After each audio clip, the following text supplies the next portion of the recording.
Well, hello and a very warm welcome back to the Andrew Eborn Show with me, Andrew Eborn. Well, Parliament today is debating the NHS Modernisation Bill, which effectively is its flagship policy for the creation of a single patient record, a joined up digital record, if you like, that will pull together a person's fragmented medical history from GPs, hospitals, and other NHS providers. But it doesn't go far enough. Here to help me explain why, I'm delighted to be joined again by Ellis Rich. How are you, Ellis? I'm fine, thank you. Well, look, talk to me about this because we've been on the show beforehand where you've been very public about information saves lives. For the benefit of those who haven't yet watched that episode, and shame on them, fill us in about how this could have happened and how this could have saved your daughter's life. Well, basically, my first wife died aged 39 of ovarian cancer, which has also been considered to have been linked to breast cancer as well. The BRCA gene itself was not discovered until some time after she died, so there is no link in knowledge about that. When my daughter discovered she had the BRCA gene and therefore breast cancer, she was advised to tell her female relatives.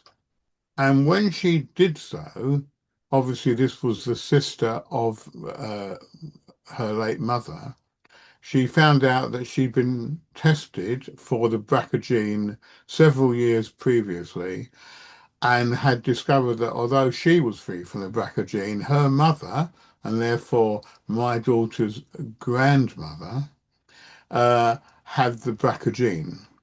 And the oncologist told us that there's no question that if they'd have been aware of the BRCA gene in the family line, and it was a direct line from grandmother to granddaughter, then they would have given her at least another 20 years of life. And probably she may not have developed cancer at all because they would have been able to treat the genetic issues, the genetic faults, if you like. And there are so even now it's never talked about. They talk about offering free BRCA gene tests, and there are obviously other issues with other illnesses like Huntington's disease, whatever it's a hereditary disease. It's the same argument, and they never talk about the importance of telling the family members. And even now, I think in some cases, they offer a BRCA gene test free if there is family knowledge, but if the family have not talked about it, then they don't know about it. And also, if people are adopted or if people die of something different and didn't pass the information on, it means there is sort of a death sentence on people who don't know what's in the family. Yeah, and And and we that's have so spoken about this frustrating. beforehand, and a lot of the arguments people put forward, Alice, is about sharing personal data and so on and so forth. People are worried that it gets into the wrong hands. Why do you think the government has stopped at joining one person's record with the rest of their family, especially as you say, it could have saved your daughter several years of life? Yes.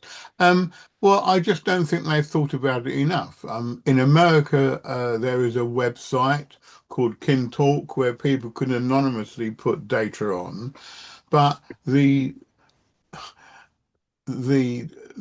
specialist that treated my late wife's sister could have put that data onto an anonymous website and just mention the family name, not even the first name, just the family name as a recommendation. And it seems that it's so frustrating that this is something that would cost virtually no money and save lives and also save money. Yeah. And I don't understand why no one wants to talk about it. Well, I think and you and I have spoken about this, and the Yes. usual arguments that come up, as they say, is that people are so worried about sharing data, and people are even resisting joining up their own data for fear that there might be lapses in Yeah. the system. And people, I always say, look, fear. The father of PR, Edward Bernays, said the best way of selling everything or to stop people from doing anything is through fear. And we've had so many data breaches and so on and so forth. This is people's concern. How do you answer that particular concern? I just think that with AI, there must be a way of having this information securely stored but available. I mean, there were more complex issues going on as well, because they had discovered that my daughter's grandmother had died with the BRCA gene. They needed to find out. I was told that it was akin to looking for a couple of letters in a book, and they needed to know exactly what the actual numbers, if you like, were of the BRCA gene. And it took a while to get the Marsden Hospital to agree to give us the data, because they initially said that my daughter was not entitled to get the data, and apparently that is not correct. Apparently, a direct line is entitled to get the data. So the whole thing has not been looked after well. And the other thing, I don't know if it's changed by now, but back in the day, the Marsden asked people if they wanted to inform the family, almost as a choice. And it was a tick box as well. Do you want us to tell the family yes or no? I mean, that's crazy, just crazy. Well, one of the things that people put up as why they may not want to know is it could affect their own financial situation. For example, with health insurance, if people know that they are at risk because a family member has had this, then they're sort of turning around and actually see their premiums go up. Well, how do you answer that? Well, first of all, I believe there was a change in the law, that just having a test was no longer a problem for insurance, because it's only having a positive test that would give you a bit of a problem. But we're talking about lives here. I mean, and let them put on an extra premium on an insurance policy. If it saves a life, then it's worth it. I can't think of anything else that's as valuable as a life. Yeah. And that's what we're talking about. Oh no, you're absolutely right. But the point is this: it's not just the risk just having the test. What they're sort of turning around and saying, well, you have an increased risk as a result of this, and that's what insurance companies, because undoubtedly, where there is an increased risk, they need to cover that risk, and that invariably Yeah. means financially. Yes, but what's important here? I just can't get excited about insurance companies having to make just a tiny bit less money. Yeah, no, you're absolutely right. And as you know, I speak around the world, and you and I have spoken about harnessing AI with these seismic developments they have, especially in medicine, where all sorts of diseases are being cured as a result of this shared information. And every day you hear some positive news on that front. If every doctor could have access to every best bit of knowledge there was so that they can treat the patient in front of them, prevention has got to be better than cure, hasn't it? No, and I know that's the phrase you've used before, but it's absolutely true.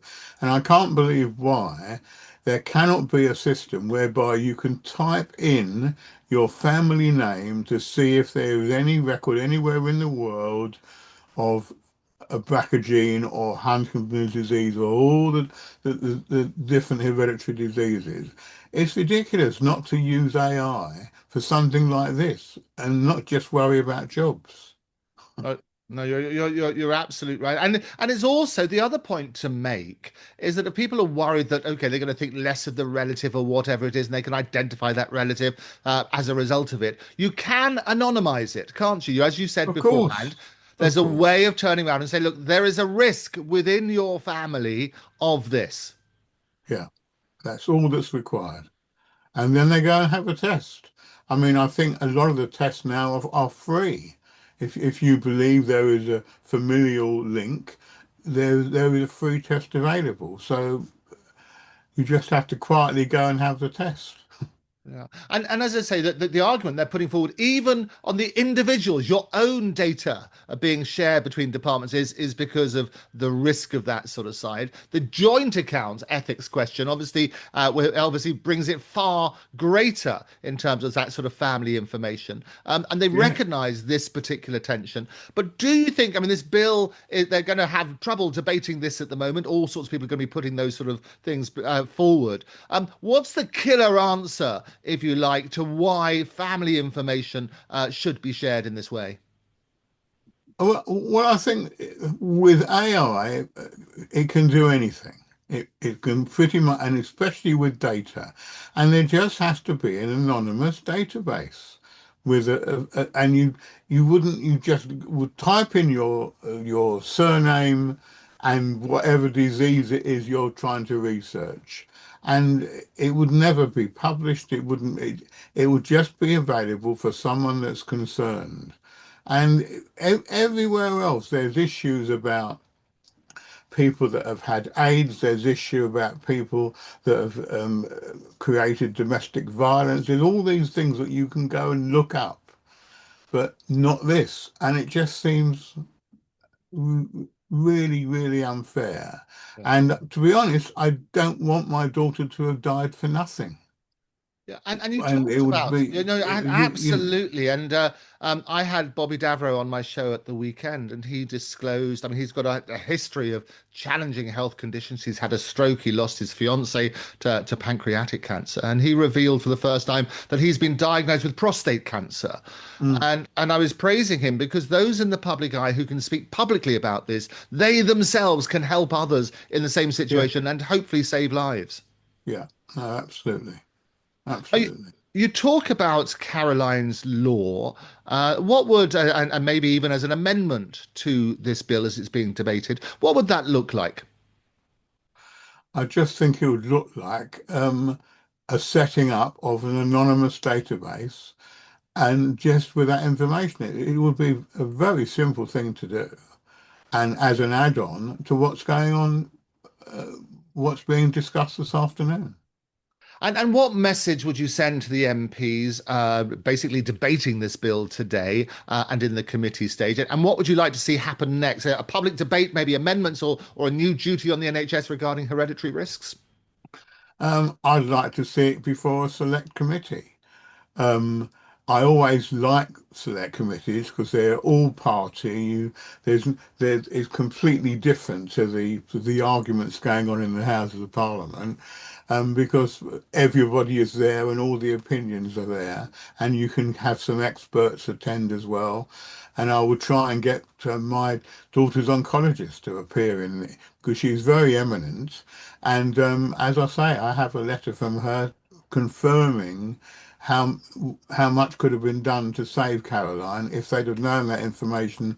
I think it was sort of 9 years ago, Yeah, nine and years you've had a previous. number of famous people, people in the public eye who help these causes, and this is the reality of the modern world. The more people who can air their voices and support you.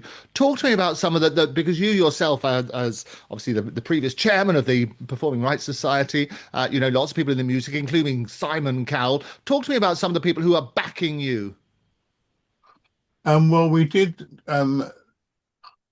we had this thing where you could try and collect signatures, and we did get a lot, but not enough uh, to get this. So I think there were quite a few people on there. It's obviously still there to look at, but we didn't get How do they find anywhere. that, Ellis? Just in case people want to contribute to that. It's a good question, I'll put but it in the I link. Don't can't worry. remember because it's just a link, which Yes. I could send that link to you. Absolutely. It'll be in the section below, so make sure you have a look at that link. Yeah, yeah. So I'll make sure I send that to you. But some of the famous names, as I say, it really helps the causes that people Yeah. in the public eye talk about these things.